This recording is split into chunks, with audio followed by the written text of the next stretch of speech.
We got yet another exciting primetime matchup. What are we, 3 weeks in, and we're already kind of dreading some of these games, Tyson? Raiders and Steelers. Looks like it's going to be fireworks. Let's do it.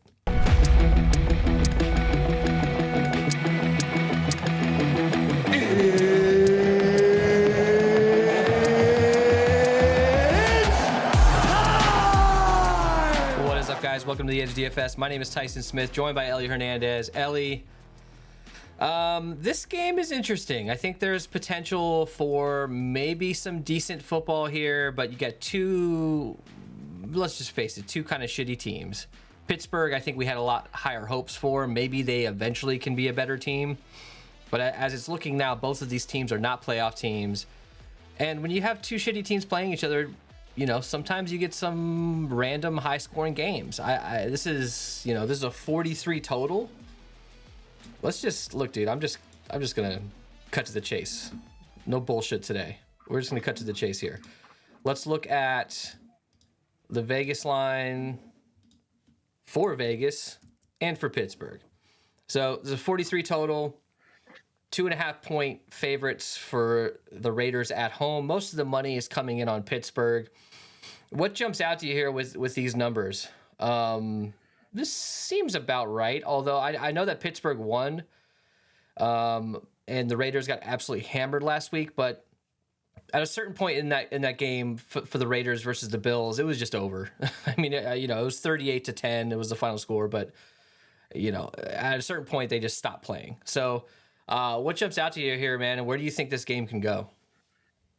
Look, I don't know that we know who either of these teams are at this point.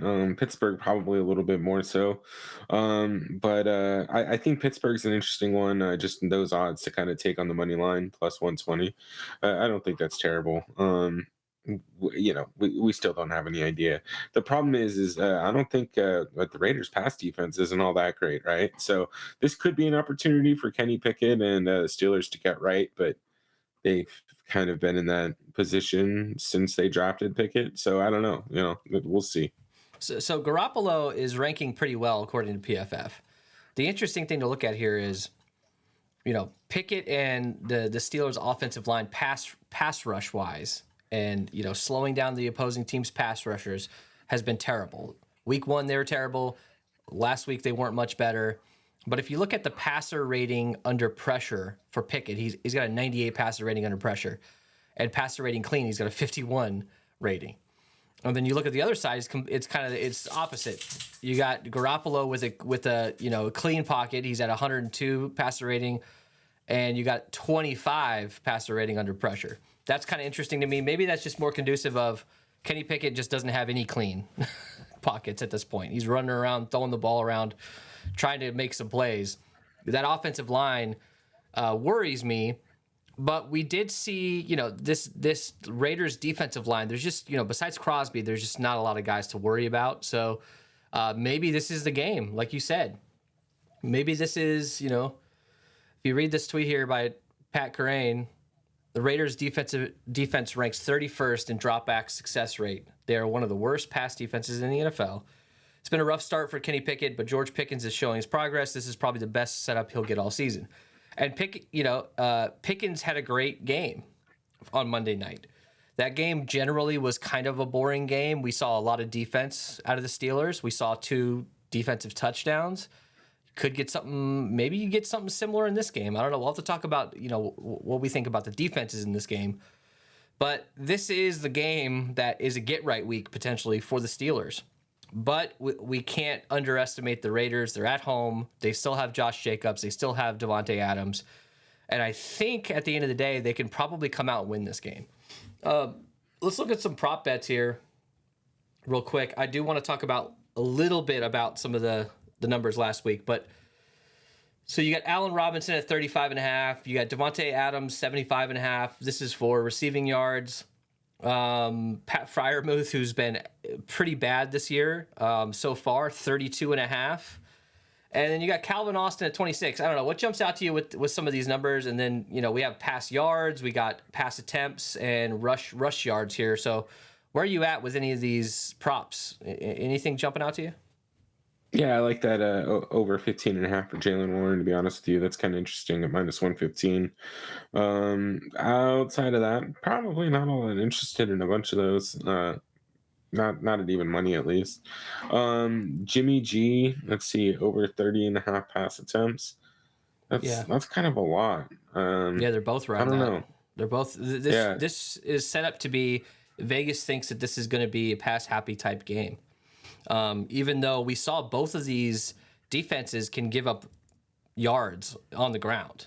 Like last week, we saw the Raiders look 30 is an absolute bludgeoning. 38-10. That's an ass whooping. But like I said, at a certain point, this was just they're just going through the motions. But look at James Cook, 123 rush yards. Damian Harris, 33. Latavius Murray even coming back from the dead at 22. So you have a lot of rush yards. In addition to, I mean, look at all these pass yards they gave up. Josh Allen threw for 274, 3 touchdowns. They're weak against the run, it seems. And if you look at the other side here, we saw Nick Chubb before he died. R.I.P. Nick Chubb. I hope he's okay. But he had 64 rush yards, and that was what in the second quarter he got hurt. yeah.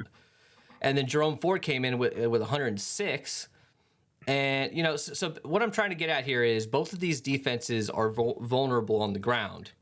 We know that Pittsburgh has a good pass rush and can cause some turnovers, but I think the run game for both teams here might get overlooked a little bit. I think you should probably focus on some of these guys. Let's get to our injuries. Let's do this. Yeah, just pain. It was pain everywhere. So the real things to talk about here is Jacoby Myers with a concussion. He will be back, it seems. His head is good to go. Whatever. Okay. And let's see. Besides that, we did have Devontae Adams did get hit pretty hard. It was kind of a dirty hit here. He was evaluated for a concussion with the helmet-to-helmet hit there. He seems to be fine. He wasn't in the protocol. He's not even on the injury report. So it was a nasty hit, but seems like he's fine. And then you obviously have, you got CTE. You got Chandler Jones doing his best Antonio Brown impression right now. He's been put on non-football illness as he deals with personal issues. So, that doesn't help their defense considering they're already pretty bad. When you go to the other side, you got Deontay Johnson, obviously. We know that he's going to be out for at least 4 weeks, which, at this point is three games. McFarland is on IR, so that's one less running back we have to deal with for the Steelers. And then Gunnar Olszewski, he got hit in the head when he fumbled that one ball on Monday night, and he is going to be out as well with a concussion. I just had to show this. This is Matt Canada's entire playbook, the jet sweep. So, hey, maybe some Calvin Austin action if he continues that route. All right, so one thing I did want to talk about here, I just wanted to look at some of these offensive versus defensive line matchups. Like I said, the Steelers' offensive line is not looking hot. Like, Crosby is the guy they're going to have to worry about. If they're going to use, if they throw Darnell Washington in there to help Pat Freiermuth out. We saw some bad highlights from Freiermuth when it comes to his pass blocking. I did see a couple actually decent plays from him, but, we're going to talk about the 1 or 2 plays that he looked bad. And, if they throw Darnell Washington in here to get some help with Crosby, let Freiermuth go across the middle and actually be a tight end. Let him catch some balls. There's going to be a lot of 2 tight end sets, I think. But if you just look at these numbers here, I didn't put the pass rush grades, but they were all terrible. But in the 20s and the 30s, you do have a core 4 here who is actually a little bit better against the pass rush. And then you have the other side here. Look at this offensive line for the Raiders, not bad, but you have some tough matchups with Watt and Highsmith here. So, what are your thoughts on these matchups on the front lines here, man? Like, who has the advantage? It feels like to me, like if Pittsburgh can just stop Crosby, they'll be fine, and they'll allow Pickett to actually be able to have some time to throw the damn ball. And on the other side, I do feel like the Raiders are going to have time to make plays. Josh Jacobs last week, terrible week. But like I said, that game got out of hand real quick. after the first quarter, or second quarter, it was almost over. So thoughts on the front lines here? Yeah, man. I think Vegas probably has a better matchup offensive line wise. Just one thing to keep in mind is TJ Watt is just a monster. It doesn't really matter who he's lining up against. And for the other side, right? I don't know, man. Like even if Kenny Pickett's getting clean pockets, I just don't know that that offense is good enough right now. I mean, they might progress more over the week, but again, this is an opportunity for them to get right. So. Well, hopefully there's some stabs that we can take from the Steelers offense, because I think this is a good week to really kind of just maybe go 2-4, fade Jimmy G, and just get as much Adams and Jacobs as you can. Yeah, I think Jacobs has a bounce back week this week. That's just me, just pure intuition. All right, let's get into this breakdown here. Break it down. All right, so we're in Saber Sim here. The Sims are loving Pickett. They're loving the Steelers. When I simulated the contest, obviously you're getting 5,000 simulations with all the best simulations is based off of that and correlation built into that. But then the second step on that is finding your exact contest, or at least a similar contest, and then simulating that contest to try to find the best leverage plays and the best ROI. I'm getting a ton just right now. I know it's a little early. I know that maybe we'll have some news or whatever, but as of right now, it seems like Kenny Pickett and all these Pittsburgh dudes are popping quite a bit. Kenny Pickett is, let's move over to the flex here. Kenny Pickett is 9,800 and Jimmy G is 10,200. So what do we do with these quarterbacks, man? Like this could be an absolute shit show. Like you saw that there was 30, their over under was 30 attempts. In a game like this, do you have to play two quarterbacks? Are you interested in playing two quarterbacks? Where are you at when it comes to that? And is there a guy you like less? I think this is a game that when we were talking earlier in the season about just sticking to like a build type, this is probably kind of the scenario that you want to do that. I think two quarterbacks is going to be very popular. Everyone's going to have both quarterbacks are going to be two of the highest projected plays of the day. And just the way that building, and we'll get there, you'll see like you're going to actually fall on 3 threes in a competitive matchup like this. So honestly, I think you just try and build some 4-2s, 2-4s, and think about fading one of the quarterbacks and probably most of your lineups. I think Kenny Pickett's probably the way to go. I think Jimmy G can have 2 touchdowns, but he could also have like the 2 touchdowns on 58 yards and 3 interceptions. So, I don't know, man. Like I think Jimmy G is the guy you can fade at that price. Kenny Pickett, you play, and then just hope that the Steelers pass game can get a little bit of life this week. And another way, we've been talking about this quite a bit in the Discord.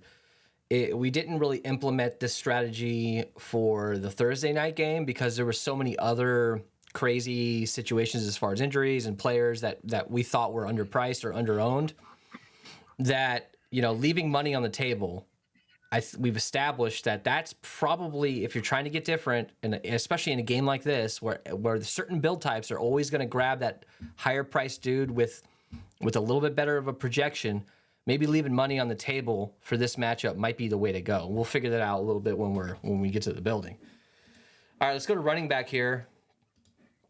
Let's start with Pittsburgh. Why not? Najee Harris. Look, it's easy to hate on this guy. He's 8,800. It's very easy to hate on him, especially when you have a guy like Jaylen Warren at 6,400, who's a lot more exciting, a lot more dynamic, can do more things. But Najee Harris, one of these games, is going to come out and have 120 yards and 2 rushing touchdowns. It's just going to happen. A dead clock is right twice a day. Is that the saying? Najee Harris to me is an option against this defense. I don't know how he can't be. He's still the number one guy. We're starting to see more snaps go to Jaylen Warren. We see that, but they're not giving up on Najee Harris yet.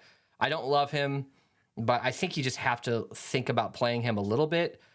Spoiler alert, I think we're going to be fading him, in my opinion, at 8,800, because I think that Jaylen Warren, we saw Vegas give up over 100 yards to James Cook last week, and he's a dynamic kind of shifty sort of guy, a faster dude.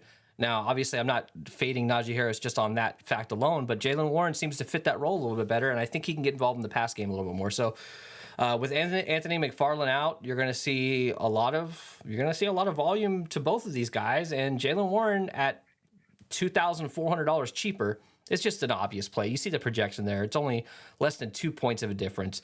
You got to go Jaylen Warren in this game, right? Yeah, man. Like, honestly, if you were thinking about potentially fading a position, I'd be fine with this one entirely. Now, I don't want to get too crazy. I like Jalen Warren a lot, but his price is starting to come up a little bit too. So, like, those touches, like, they work when he gets the 104-yard bonus, right? What was he, 3K last game? So he got the 100-yard bonus. He got his 10 points from rushing.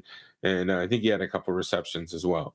So, like, that's going to pay off. But at 6,400, he needs to keep up that kind of consistency, and the volume can fluctuate, just how many times they get involved, right? And again, I don't like, you're both backs getting nearly 20 touches in a game, or is this uh on the seats, excuse me? That's a good question. I think this is on the season. Has to be, right? Okay. Yeah, either way, I mean, that's split right up the middle. So, like, again, that's something that you kind of need to consider when you're taking him. Either way, I love Jalen Warren. He's a piece that I want from the Pittsburgh offense, like kind of like what we were talking about the Giants the other night. Now, this isn't any similar to that, but like for the Giants, we were just looking for the guy on the Giants that was going to score the most fantasy points, not necessarily the guy that we think is the best player, right?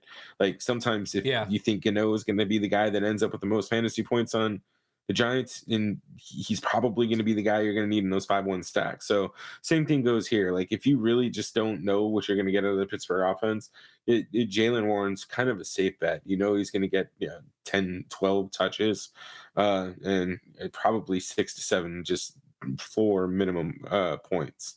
Yeah, and you see this receiving grade here for Jaylen Warren. He's ranked 12th out of 50 running backs, and obviously, Najee Harris with his 4.940 or whatever it is, might as well be. Maybe his receiving grade isn't as much, but his run grade is up there at 23. Although we're talking about 23rd out of running backs when there's only 32 starting running backs in the league. So I don't know, man.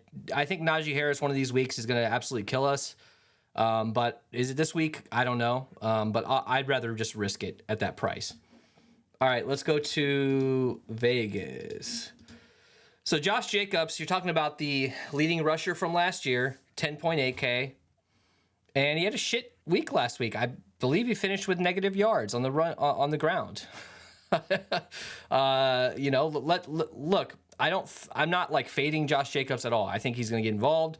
I think he's still a great play on this slate. He's expensive, so we're gonna have to make some decisions if we're playing him at captain, and maybe we have to make decisions of either or Josh Jacobs or Devontae Adams with that price tag. But to me, he's a great play. He's projected right around 17 fantasy points there. I think it's a good matchup overall. We saw the Browns do well on the ground against the Steelers. We saw the 49ers do very well on the ground against the Steelers. Those are tough matchups, but I think Josh Jacobs is one of these guys that he has these ceiling type performances where you like, if you don't have him at captain in some of these games, you won't even cash almost because he's that dominant sometimes.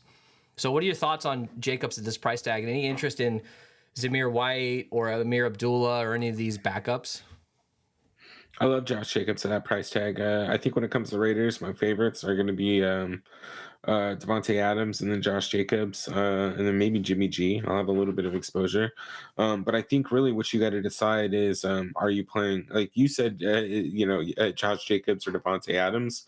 For me, it's going to be Josh Jacobs or Jimmy G. That's where the decision's going to come in. I'll probably have damn near 100% of Devontae Adams. Like, he's just a weird, like, we haven't even gotten to wide receiver yet, but he's just a weird guy. Like, his name flies under the radar, but he's one of the top 3 wide receivers in the NFL. There's no doubt about Doesn't that. fucking matter who's throwing the ball to him. Jared Stidham. That's all I need to say. Yeah. All right, back to Josh Jacobs, right? So that's my point, right? Like, I'm going to have all the Devontae Adams I can have, and I'll go down if it doesn't happen. But Josh Jacobs, I'll probably take him over Jimmy G. Obviously, there's going to be lineups where I'll take Jimmy G over him. Probably not going to be able to play all 3. All right. And look, there's Zamir White's 2K, Amir Abdullah is 200. You can always take a flyer on a $200 guy that might get some run. It seems to me like both of these guys are kind of equal. Amir Abdullah is getting more in the special teams game, but I don't know, dude. Zamir White at 2K maybe. There's other value that I'd rather look at in this game. We'll talk about that here in a minute. All right, let's go to wide receivers. So Devontae Adams is 11.6K. He's the most expensive dude. Like we were just saying, man, this guy to me always has the potential to be like the number one wide receiver in the league. Doesn't matter who's throwing in the ball. And Jimmy G, look, you say what you want about Jimmy G, but wherever he goes, he's successful if he can stay healthy. And to me, Devontae Adams is one of these lock type plays, unless he gets injured. Which, this is a showdown slate. Who's the highest owned guy? Well, that guy always has a chance to get injured, but he's like a near lock to me. Jacoby Myers scored 2 touchdowns in the first week, and he had a concussion. He's back now. Missed last week. He's 8,600. Hunter Renfrow in the slot, 3K. You got Trey Tucker at 1,200. He's a rookie. He got a decent end around run last week. $1,200. You always got to think about that. Wilkerson at 200. He's getting a 2-point projection that's worth mentioning.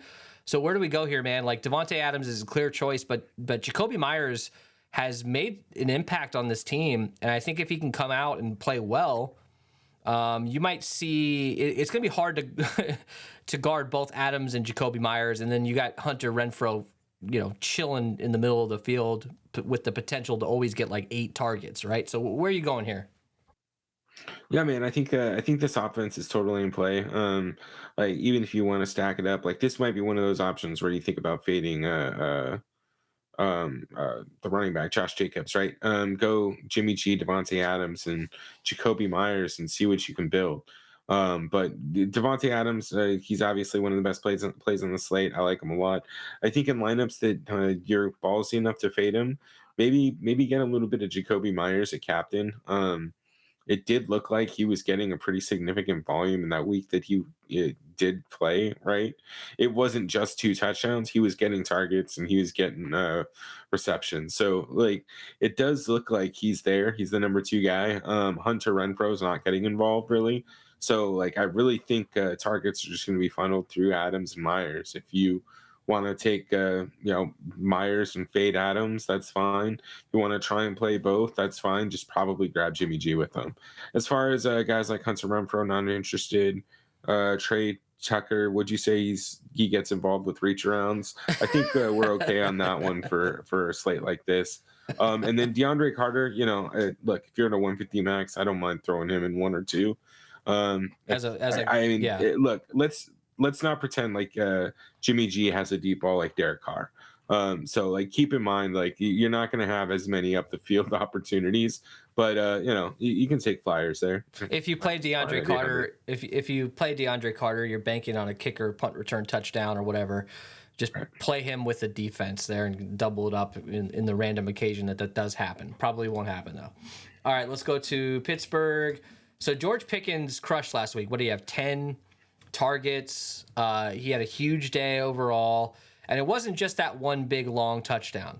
He was getting involved a lot. If it was just that play and maybe he only had a couple other targets, I'd be like, all right, well, hey, not bad, but maybe he's a little overrated this week. No, he's still the guy, 9,200. We know he can make big plays. And seeing him as the number 1 guy was really interesting. Allen Robinson at 5K in the slot. You got Calvin Austin at 4,200. I like Calvin Austin more than Allen Robinson. Correct me if I'm wrong on that though. Like, what do you think about those 2 guys? There's really no debate. Play George Pickens. I think if you're doing 4-2s or any 4-man stacks with Pittsburgh, you probably want to get Pickens involved at captain, especially because he has these big play upsides. But I'm interested in guys like Calvin Austin. Am I crazy? I don't think you're crazy, man. I think again, like I want a lot of Adams, I want a lot of Jacobs. So you got to figure out what kind of pieces that you're going to get from Pittsburgh. Allen Robinson, he's been getting a decent amount of volume, but I think Calvin Austin's just a young guy that they're going to continue to work into the offense, right? Like you didn't bring in Allen Robinson to eventually to completely take over target share and work rookies out of the rotation. So like I do think Allen Robinson's still going to be viable at 5K. And honestly, like I'm probably going to have a decent amount of him just because it's like 5K is not a terrible price. 9,200 is like for George Pickens, he has to crush. Now, again, this is a very bad Vegas defense. So like there's an opportunity for him to go out there, have 120 yards and 2 touchdowns. But at 9,200, there's a lot more risk attached to him not hitting 12 plus fantasy points, right? So, like, I think you can take flyers on guys like Allen Robinson at 5K, Calvin Austin, what was he, 48 or 4,200, right? So that's fine. And then you don't have as much risk if Kenny Pickett doesn't necessarily get there. Yeah, and you got Marcus Peters, who's not grading out well this year. You got Jacorian Bennett, Nate Hobbs. This is not a good secondary by any means at this point. And on the other side, let's see. You got Patrick Peterson, Levi Wallace, Chandon Sullivan. Patrick Peterson's kind of washed. Maybe kind of is too light on him. We know how good the dude can be, but I don't think that he's got it in him. And then you got Joey Porter Jr., the rookie that's getting some opportunities. He can eventually be pretty good. But I think the pass game on both sides is very interesting. Miles Boykin 200. I don't really besides Calvin Austin as the lowest price guy, I'm not really going anywhere else. And to me, he's one of these dudes that I might go way heavy on, especially in the captain spot. All right, so tight ends, man. Pat Freiermuth at 6,200. He's not been getting involved at all. He hasn't been getting many targets. He really hasn't. He's been a non-factor. And we all thought that Freiermuth was going to come in and have a pretty good year. Just ask my best ball exposure. But he's 6,200. I'm kind of interested in him. Maybe their game plan this week is to make sure that their tight end gets involved because it's clearly hasn't been working for them yet. We saw Vegas give up a lot of yards to the two tight ends in Buffalo. So thoughts on Freiermuth, and then look, like I mentioned, I keep talking about Darnell Washington. I feel like a broken record, but they're going to use this guy to help protect up front against Crosby, and him being on the field as much is going to give him opportunities in the red zone potentially. He's a big motherfucker, dude. So thoughts on these tight ends? Yeah, man, I don't have many. I'm not interested in any one of them. To your point, Darnell Washington's fine because he'll get on the field a little bit. But Pat Freiermuth at 6,200, I'd just probably rather go down and play Allen Robinson, Calvin Austin, or even one of the cheap-ass kickers that we're about to talk about. But no, I don't have any interest in these guys. All right, so here's where it gets scary. Austin Hooper's 2,400, and then you got Michael Mayer at $200. Oh, man. Michael Mayer was he, a second-round pick, third-round pick? He was expected to come in and, be like Laporta or, the guy in Buffalo. Why am I blanking on his name? Kincaid. Kincaid. So, but dude, Michael Mayer, he's got one reception for 2 yards this year. He's not been involved. So when I talk about playing Michael Mayer at $200, it is, you're expecting zero, but maybe this is the week that they involve him. Like, that's literally it. To me, the only reason why I would be playing Michael Mayer is because we spent all summer drafting him in best ball, and I feel like he does have some upside. He's just not getting involved yet. In his first 2 games, he hasn't gotten involved. But, Austin Hooper hasn't gotten involved much either. The thing with Michael Mayer, if we look at his snaps here, dude, hang on, let me see if I can find it here. Do I have his snaps? There it is. So rookie tight ends week 2. Michael Mayer, 9 routes, 1 target, 1 catch, 2 yards. So, he's not getting involved as much as these other rookies. And I forgot about Musgrave too. But if you look at how much he's on the field, a $200 guy being on the field that's meant to be catching balls, he's got 40% of the snaps last week opposed to Austin Hooper's 42%. So do I think it's like some sort of smash play? Is this like one of these, Jerome Ford at $400 plays? Absolutely not. But at $200, man, I think this is a situation where you can throw him into like a Millie Maker type build and hope he gets like 4 or 5 targets in this game and maybe a touchdown. I know that's asking a lot. I know I'm crazy, but what do you think about this? I think that the motto of this show should pretty much be I will play $200 players. Yeah, I'm gonna have Michael Mayer. We saw what was it, Drake Bell, Blake Bell, Country Bell, Blue Bell was on the optimal on Thursday night, the wide receiver for the Niners. Right, those touchdowns matter if you get a $200 guy. $200 tight end on Showdown, Chiefs. like that's literally the ultimate. That's the ultimate showdown fucking thing to happen. Oh yeah. But Totally. just to be clear, like this is probably my favorite value section of the day, right? I think you're fine playing Austin Hooper. Austin Hooper's a pretty good blocker too. So like we were talking about Darnell Washington, that's one of the reasons why he's on the field. But Michael Mayer was drafted to be something on this team. That's why they drafted him. So $200, like I don't even just hate him as a fucking pure punt play until we have something else that we might be more interested in on Sunday night. Which just hop in the Discord. We'll keep you posted. Yeah, if any injuries pop up, that could change things. But as of now, it seems like we kind of know where the injuries are going to go. All right, so I guess let's do special teams, defense, all that fun stuff. So, holy shit, I didn't even realize the Steelers are 5,600. That's a fade. I mean, come on, haven't we learned our lesson at this point? And to me, this is, yes, they have the touchdown upside, but having 2 touchdowns or even 1 touchdown defensively back-to-back weeks, that's going to be real tough. They're $5,600. What's their ownership coming in at? Their ownership's pretty low. I don't know why the Raiders defense would be at 20% ownership. I don't think that's right. That'll probably change. But thoughts on defenses? This is a 43 total, 5,600 for Steelers, 4K for Raiders. You got Calvin Austin at 42? Like, I'd rather play him all day. Chris Boswell's 36 and Daniel Carson's 34. That might be the lowest I've ever seen 2 kickers on a slate. Right? That's really low, dude. I think the kickers are an excellent play for the first fucking time. I think I guess since Gano the other night, like he was the only, that's the last time I touted a kicker. Probably the first time too. But anyways, like Boswell and Carlson, like they're priced fine. I'd rather play them than the defenses. The defenses at those price have no interest to me.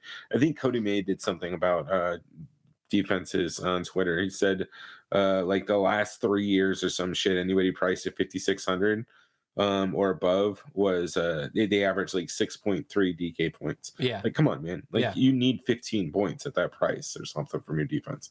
I don't care about defense. I'll probably play the kickers. Probably don't need both. Yeah, I think that in this game, yes, while the Steelers do have opportunity to make big plays and get sacks, interceptions, touchdowns, these are not 2 defensively good teams. So I would expect some points to be put up. I know the total's 43, but I think this will hit the over. They're in the dome. They got nothing to worry about weather-wise. I do think that this probably hits closer to 50 points. That's just me. All right, so I think we're good here. Let's move on to our captain situation here. Some of our favorite Draftkings captain options. We're going to crown their ass. Now, if you want to crown them, then crown their ass. Ellie, you're going Devontae. I think that's a real smart move. I'm going a little bit different. I'll have more Devontae than I will Calvin Austin at captain. But for me, Calvin Austin at captain at his price tag is very interesting. And it allows me to get whoever I want. And you got a dude who's going to be 2% owned in the captain spot. So maybe you don't really have to leave any money on the table. Or you still could and still have some very good lineups. I'm banking on the fact that the Raiders' pass defense is absolutely terrible. And if they shut down Crosby, I think the Steelers can have a much better game than they've had all season. And Calvin Austin, to me, is one of these guys that might fly under the radar, and I think he has a high upside. And look, we all know about Devontae. I agree with you.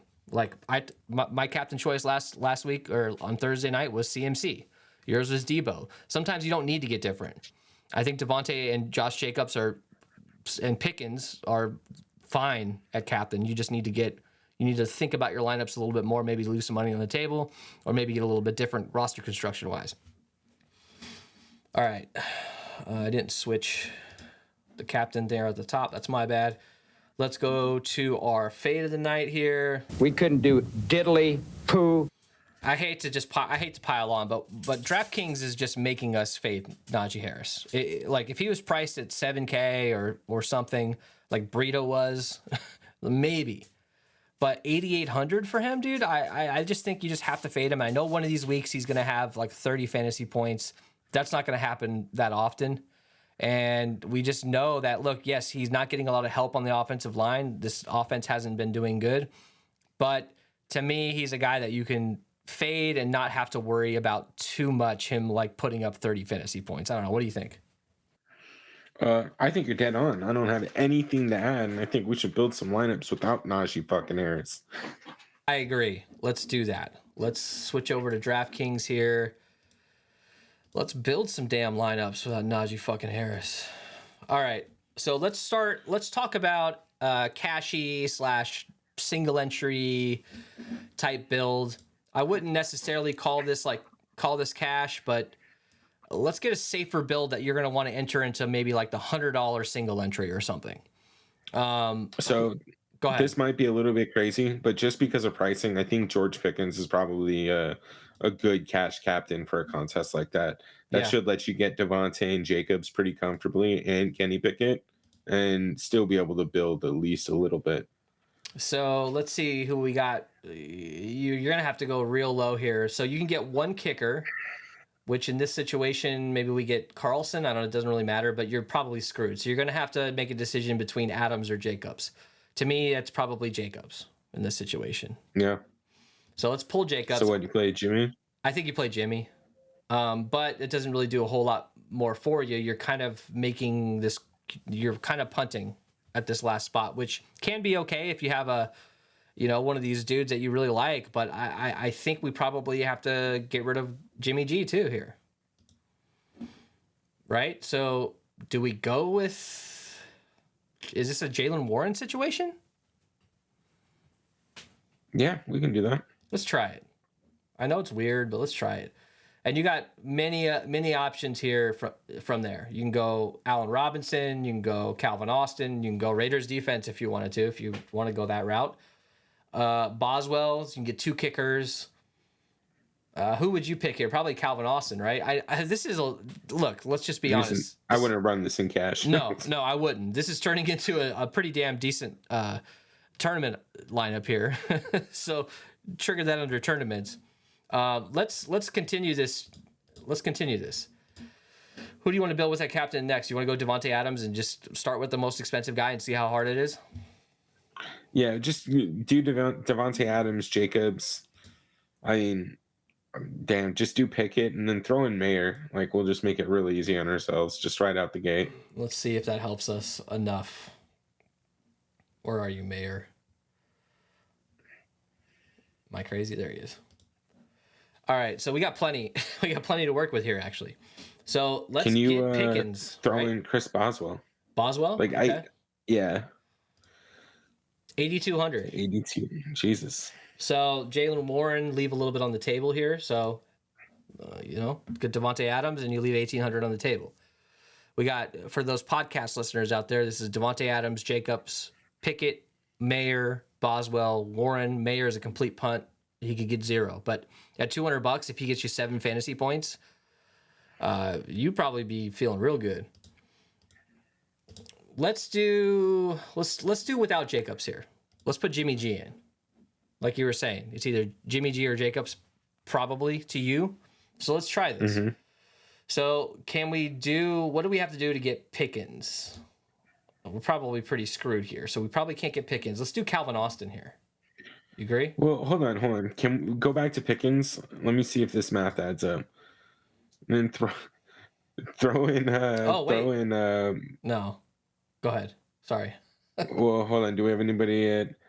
Well, look, if you have Jimmy G, like if you want to get real crazy in a deep GPP, you could throw in Hunter Renfrow and Michael Mayer. But honestly, like I wouldn't hit the tight end handcuff. Just go Austin Hooper, Michael Mayer here. I mean, why not? It's showdown, dude. Tight ends, baby. Adams, Garoppolo, Pickett, Pickens, Hooper, Mayer. Let's put in Renfrow, and you could do Darnell Washington here if you wanted to get weird with it. Let's try to do a little bit more of a balanced build without punting too much here. So let's just start with Adams, and let's get a more balanced build. So do we want to go Pickens in this one? Do we want to go Pickett Warren and then go Calvin Austin or something like that instead of Pickens? Yeah. Let's go Pickett, Warren, Calvin Austin, and then see if we can get Jimmy G. Calvin, we can get Jimmy G if we want to punt. Yeah, Excuse me. I'm not sure. Who do you want to go with? Wait, Is there anybody else you're comfortable with on Las Vegas? I'm sorry, I picked the wrong guy. You could do Zamir White or, but you're still punting. That's fine. You could do Jacoby Myers without the quarterback. You could. I don't have a problem with that necessarily, but do you want to? What about go ahead? What if put in Pickens? That's not going to give us. That's only $3,000, right? Yeah. Yeah, but you got Hunter Renfrow here. Devontae scores 2 touchdowns, and Hunter Renfrow. Finally gets his 15 receptions and 12 yards. Yeah, exactly. That's pretty much. And then this is a Steelers win. Let's pull Pickens out. Let's do this, dude. Let's get weird with it. Let's get Najee Harris here with Jalen Warren. Pickett, Austin, 3,400. That's the other kicker, right? It is. Yeah, that's so you fine. got Devontae and the captain and the kicker, and then you got a 4 stack on the other side with Pickett, Warren, Austin, Harris. So is this it? Look, we all know that like lineups that are kind of stupid can, and we've seen it happen many times, win. But what's the game script in this situation? Like, how do you have 2 running backs and a quarterback in a lineup? Does Kenny Pickett need to have a rushing touchdown? Like, what needs to happen in this lineup? I mean, this isn't all that crazy, man. Let's start with the Raiders side. Devontae Adams could easily have 150 yards and 3 touchdowns, and Dan Carlson 3 field goals or some shit like that. And then Kenny Pickett's leading receiver could easily be Calvin Austin. The second leading receiver could be Jalen Warren. So that's not impossible. And then Najee Harris gets 2 carries across the goal line. Then what will probably be that's another thing, guys. If we get closer and we see all the touts hate him too, like if he's coming in at less than 15% or some shit, like I'm going to play Najee Harris. So, just some stuff to keep in mind. I think that I would play this in one of these 100K single entries, like the $5 or something. I'd play this. All right. And in tournaments, obviously, too. Let's go. Who do you want to... You want to get another one of these high-price guys? Where do you want to go for this other captain here? Let's throw in Calvin Austin, dude. All right, let's do Calvin Austin, and then we'll end this with Pickens and see how easy that is to build with. So Calvin, all right, let's just jam in all the dudes, right? Oops, my bad. Adams, Jacobs, Garoppolo, Pickett, and then a punt.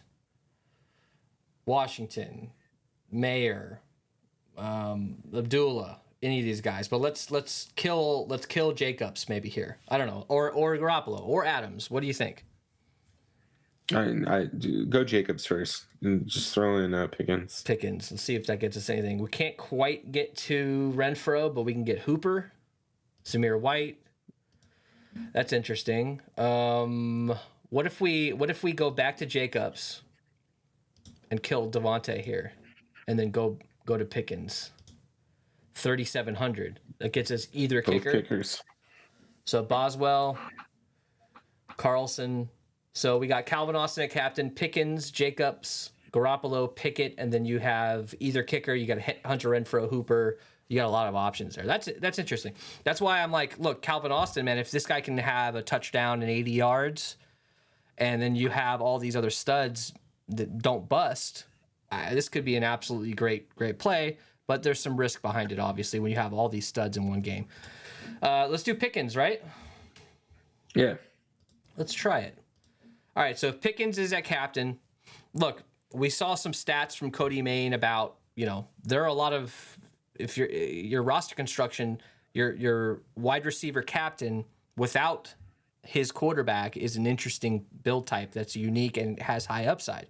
Do we want to try that? You want to do no Pickett here? Yeah, let's do Pickens, Warren, and then let's go Adams, Jimmy G, and see where we're at.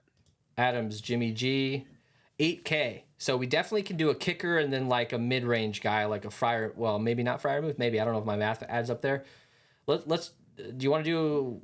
What about another pass catcher from Vegas here? Yeah, I mean it's got to be Hunter Renfro or what? Austin Hooper.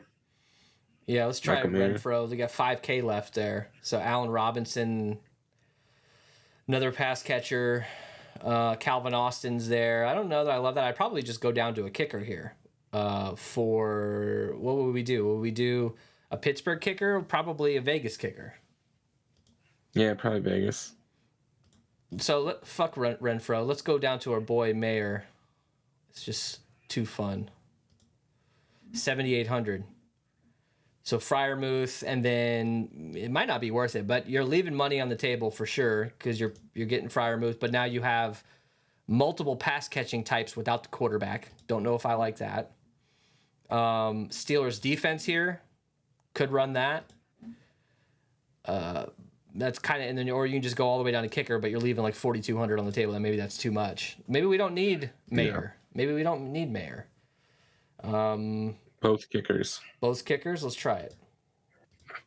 That's not bad. So Pickens, Warren, Adams, Jimmy G, Boswell, Carlson.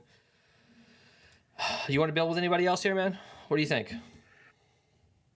I think I'm good, man. I think we pretty much have an idea. There's a lot of flexibility. As long as you're willing to play guys like Michael Mayer or Austin Hooper. Otherwise, you kind of need one of those mid-priced tight end or captain plays. Where do you think this goes, man? Do you think one of these randos scores in this game? Or do you think this is more of a get mid-range guys and don't punt sort of situation? No, I think this is one where a random's going to get something. I just think that there's going to be an opportunity to mix stuff up. These are two teams that don't necessarily have an identity. And, sloppy plays beget sloppy touchdowns. So somebody's going to have a bullshit touchdown that we really didn't want to happen. It always happens like that, man. Just when you're feeling good about your lineup, some random dude just screws you. All right, what's your final score prediction, and who is your low-owned guy that you think can score? I'm going to go 22-16, and my low-owned guy is Michael Mayer, man. Yep. I'm going 21-20 Raiders. I think Raiders will win this 21-20. I'm going Darnell Washington, man. I'm going to keep doing it. I'm gonna say it every single slate until he scores, because he's gonna score this year. All right, we appreciate you guys. Throw us a like, join that Discord, that's free. And if you're looking for the Monday Night Football games, we got 2 this week. Those are for members. Hit that join button down below, $3.99 a month, and you'll get one at minimum, one Monday Night Football game a week. And like the last 2 weeks, we're gonna be doing 4. All right, we'll see you guys later. Thanks a lot.